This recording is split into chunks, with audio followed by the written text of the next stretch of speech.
Hey, we still got Daffy Duck directing. All right.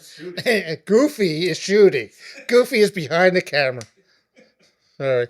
Well, this is state of the industry. All right. There's a lot of challenges. I've been in this doing this for about 40 years now straight.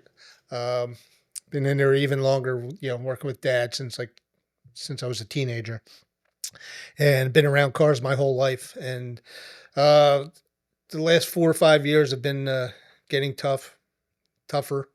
And I don't want to be here and complaining all the time, but guys, as I'm into this, getting into my 60s and stuff, I'm seeing a lot of things like the advent of EVs coming in, the amount of information that's available to us.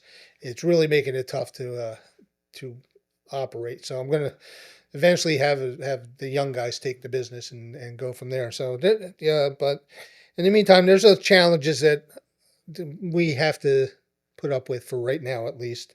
And there's a lot of pressures going on right now. The immediate things are the tariffs. Um, my personal opinion is the tariffs are going to make a bump and then go back down, and we'll be fine. We went through this with COVID. Prices went up, and then the blockades and the port blockades and all that stuff. The prices went up, they spiked, and then they went back down, and then they leveled off. I just got notices today from a few of my parts houses that because of tariffs, they're going to have to raise prices. I don't know what to really think of that. They're going to try to keep some of them where we can keep the prices down, but some of them are going to go up there. I've already seen prices go up on brake rotors and brake pads over in the last month. So, and I don't even know if that has to do with tariffs. So some of the problems that we're running into right now is the technology is moving so fast on this stuff nowadays. I can't even keep up with the equipment. And like we have what's called the ADAS system now, the driver assistant, the automated driverless assist systems. You have to buy all kinds of new equipment to do that, because it reads things from your windshields, from your side mirrors, from the sensors on the sides of the cars, the parking assist, all that stuff comes in there. And you got to have all new equipment, and it's a very large and a very big cost investment. Now I priced out some of the equipment, and it's running anywhere between $32,000 and $40,000 to upgrade the equipment. Now, if that's what we're going to do, I would be up for that. But this is true with a few other things too. The equipment is changing so fast because the system seems to change every year. Every year they seem to be increased, not even enough to where you can use the old equipment. So I don't want to put out $35,000 and then have to put out another $35,000 next year, because I'm not going to see the first $35,000. And I'm sure a lot of shops are feeling that pinch too. So yeah, it's just really, really fast changing technologies. Even like with the check engine lights and stuff like that. The equipment that we have to buy now, the one scanner I have is $12,000, and it costs me about $6,000 every year to update it, to keep all the vehicles, just to tell people what's going on with their cars. The other one I have is $8,000, and it costs me $2,500 a year to update, and that doesn't even cover everything. So the costs are really, really getting in there. So if it has to get passed on to the customers, unfortunately, that's the way it's going to have to be. But what some of the things I think that you'll see is a lot of the independent shops like myself may start making alliances with other shops. Say, I might know a shop around the corner from me that has the ADAS system and equipment, and he might charge me X amount of dollars. I'll have a customer come in. I'll do some repairs on their side door mirrors or whatever. Because even putting a side door mirror on, you have to reprogram the computer. And to do that correctly, you got to have the ADAS system.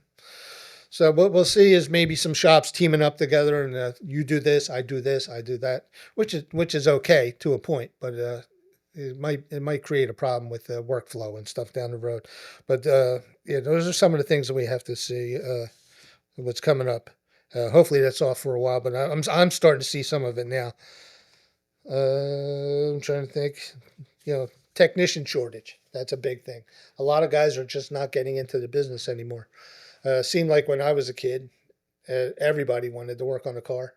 And as the technology got there, and again, also a lot of it comes to the prices of stuff. Nobody wants to commit to buying what I used to say. I had to buy $100,000 worth of tools over my career. Now you're probably going to spend $250,000 worth of tools over your career because there's always so many different changes. I bought tools back in the 80s that I'll never use ever again, probably even in the 90s.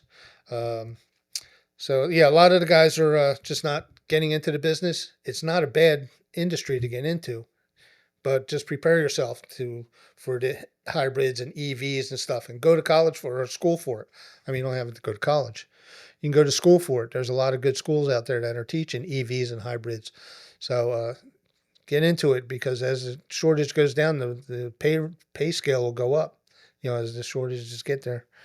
Uh, yeah, because like what'll happen is we're trying to keep the independent shops open because you really don't want to know already that some of the stuff that I have to, even for check engine lights, I have to buy subscriptions for. So like if I want to do anything with this Chrysler vehicle, I have to call Stellantis and download a software, which costs me about $1,200 just to do a Dodge or a Plymouth, not even Plymouth, Dodge, Jeep, anything Stellantis. So they're all getting that way. BMWs they don't even give you all the information. So what they're trying to do is force everybody to go back to the dealers. And I know that's been a battle cry for 40 years that I know of. But we've been able to survive. But I really think with the technology and the information that is being held back on us now, that may be coming to fruition in the next few years. So yeah, we don't want people to go back to dealers because you know what happens then. So try to keep support your local independent shop, and we're going to do what we can to keep the prices down for you, and keep up with the technology as best we can.